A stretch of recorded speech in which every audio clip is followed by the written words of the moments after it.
वेदास्तथा स्मृतिगिरो यमचिन्त्य शक्तिं सृष्टिस्थितिप्रलयकारणमामनन्ति तं श्यामसुन्दरमवेक्रियमात्ममूर्तिं सर्वेश्वरं प्रणतिमात्रवशं भजामः।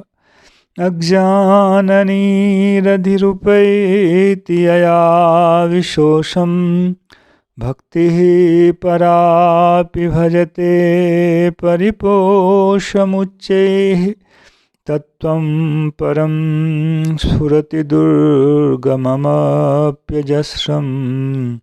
साद्गुण्यभृत्स्वरचितां प्रणमामि गीताम्।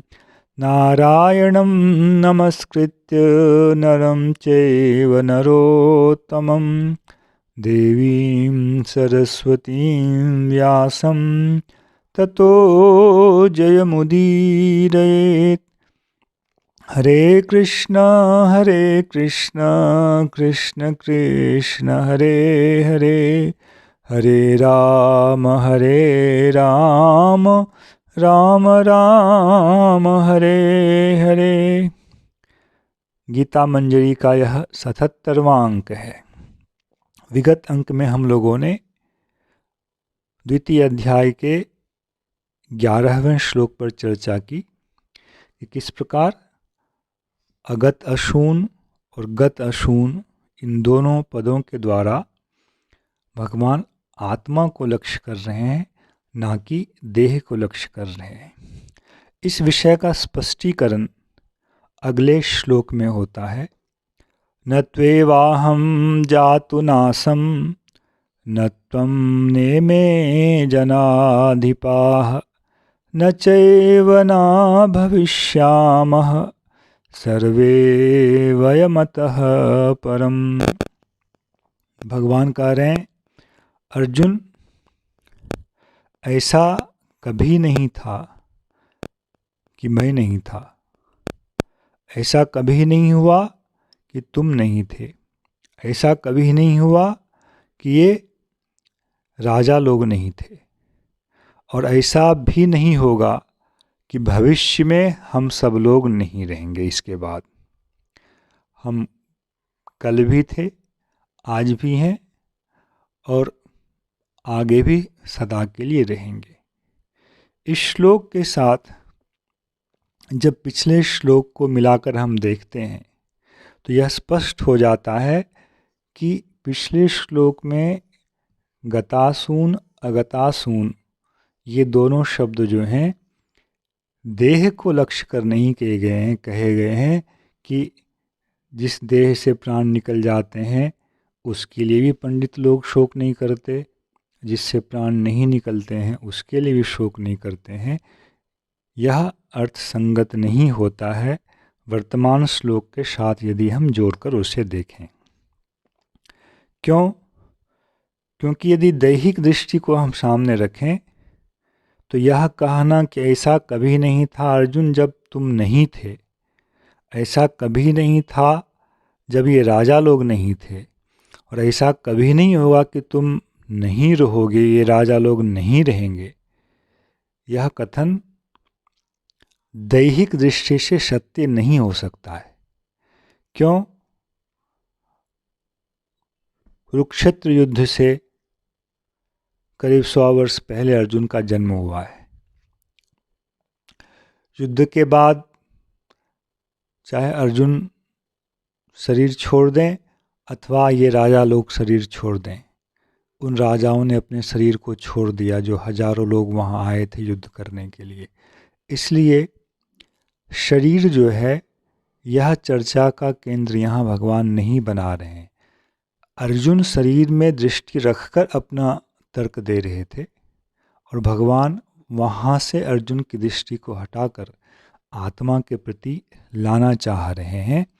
इस दृष्टिकोण से विचार करें तो 2:11 श्लोक में अगतासून और गतासून इन दोनों पदों का अर्थ देह नहीं करना चाहिए, वो ज़्यादा अच्छा होगा। आगे भगवान कह रहे हैं, यदि देह को ही भगवान लक्ष्य करते तो आगे का श्लोक भी नहीं कह सकते, जो 13वां श्लोक है। देहिनोऽस्मिन् यथा देहे कौमारं यौवनं जरा तथा देहांतरप्राप्तिर्धीरस्तत्र न मुह्यति। भगवान यहाँ इस श्लोक में दो शब्दों का व्यवहार कर रहे हैं जिस पर ध्यान देना है। देहिनः, पहला शब्द है देहिनोऽस्मिन् यथा देहे, तो जो पहला शब्द है उस देहिनः है, और आगे एक शब्द है देहे। इन दोनों शब्दों के संबंध को समझना चाहिए। भगवान कह रहे हैं अस्मिन् देहे, इस देह में, यथा जिस प्रकार, देहिनः देही का, कौमारम यौवनम जरा, इन तीन अवस्थाओं का परिवर्तन देही का देखा जाता है। कौमार बाल्यकाल, यौवन युवाकाल, और जरा बुढ़ापा का काल। तथा इसी प्रकार देहांतर प्राप्ति, यहाँ यद्यपि देह तो एक ही है, किंतु देह की अवस्था में तो अंतर यहाँ भी आता है। जो बचपन का शरीर होता है वही वृद्धावस्था का शरीर हमारा नहीं रहता है, हम सब का अनुभव है। भगवान कह रहे हैं इसी प्रकार देहांतर की भी प्राप्ति हो जाती है। जैसे वर्तमान देह है वैसे ही एक और देह की प्राप्ति हो जाती है।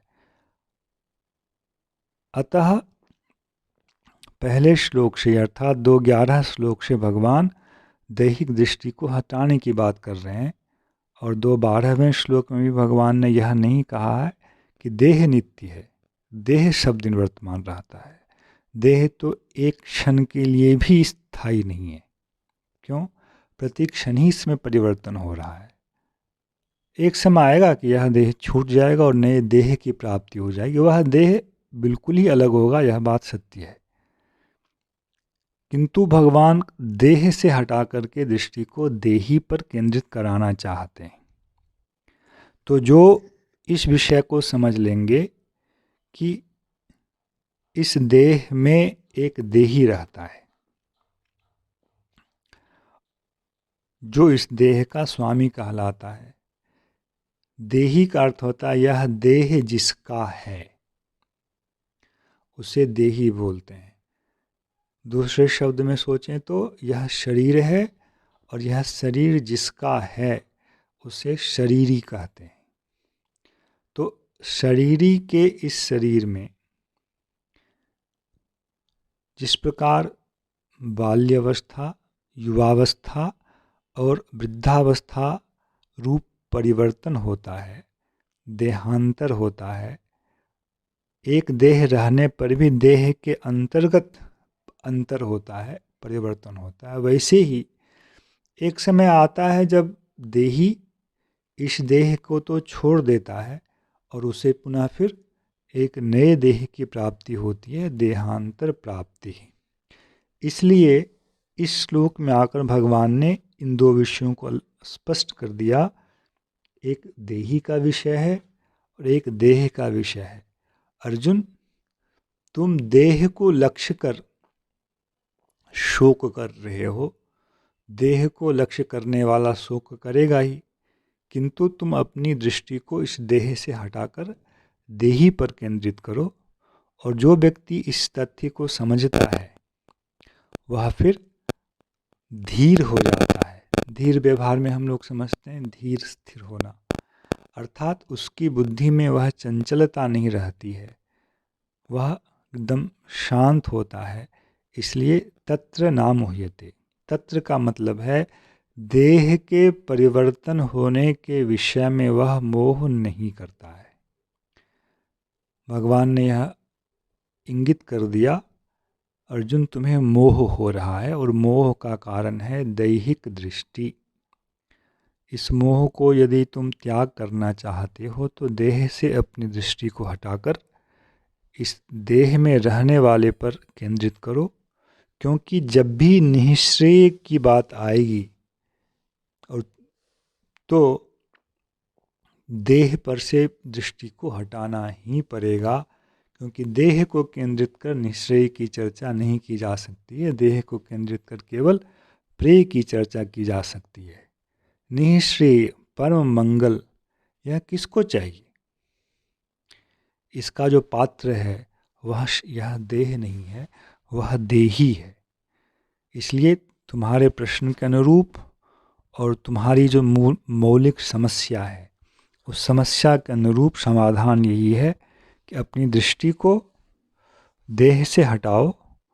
देह परिवर्तनशील है और देही पर स्थित करो, क्योंकि देही परिवर्तनशील नहीं है। वह कल भी था, आज भी है और कल भी रहेगा। फिर शोक का कोई विषय नहीं बनता है। जो बाह्य देह में आबद्ध हैं वे शोकग्रस्त होते हैं, जो आत्मा को देखते हैं, देही को देखते हैं, वे शोकग्रस्त नहीं होते हैं। जय श्री कृष्ण। हरे कृष्ण कृष्ण कृष्ण हरे हरे, हरे राम राम राम हरे हरे।